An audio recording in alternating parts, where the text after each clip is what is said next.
Morning my dear students.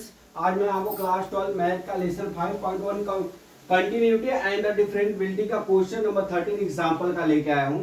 इसमें क्या दिया है? इसमें दिया है कि discuss the continuity of the function f given by f। Function दिए x if x greater than 0, x square if x less than 0। ठीक है, तो अब हम इसका थ्योरम में लिखते हैं क्या? The function is the defined at every real number. तो हमने क्या किया है, यहाँ पे x एक्सिस और y एक्सिस लिया है और इसके जो है ये फिगर बनाया और इस पे हमने क्या है एलिमेंट्स को दर्शा दिया। ठीक है, तो इट सेम्स पर prudent to protection dominion of the differentiation of a into their d1 x belongs to r such that x less than 0, d2 बराबर क्या दिया है हमारा 0 दिया है। ठीक है, अब क्या है d3 बराबर x belongs to r such that x greater than 0। तो इसमें तीन केस होंगे। ठीक है, कितने केस होंगे?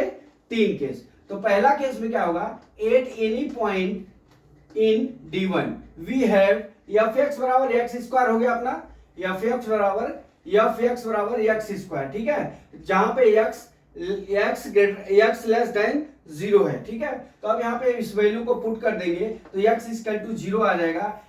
f is the continuous of x। ठीक है, अब लेते हैं कौन सा दूसरा केस, at any point d3 we have fx बराबर x is the continuous every real number. x is the continuous every real number. तो fx बराबर x है तो x टेंड्स टू c लिख लेते हैं, तो fc बराबर हमारा c आ जाएगा। तो x is the continuous of every real number.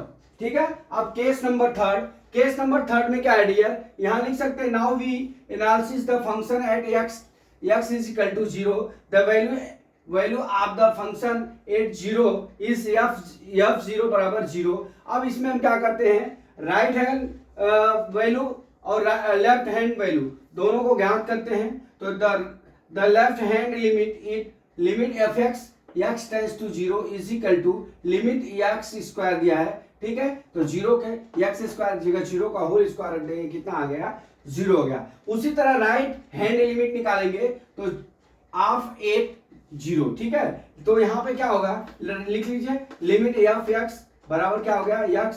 अब यहाँ पे x की वैल्यू 0 रख लीजिए और 0 रखेंगे तो 0 आ गया। तो लिखेंगे क्या नीचे theorem, f is the continuous at every point in its Duminy and hence it is the continuous function. ठीक है, तो माय डियर स्टूडेंट्स बस एक थ्योरम ही इसमें लिखना था, यही समझना था। मैं आशा करता हूं कि थ्योरम आपको समझ में आ गया होगा। अगला थ्योरम कल फिर लेके आता हूं। जय मां सरस्वती, जय भारत माता, जय जवान, जय किसान।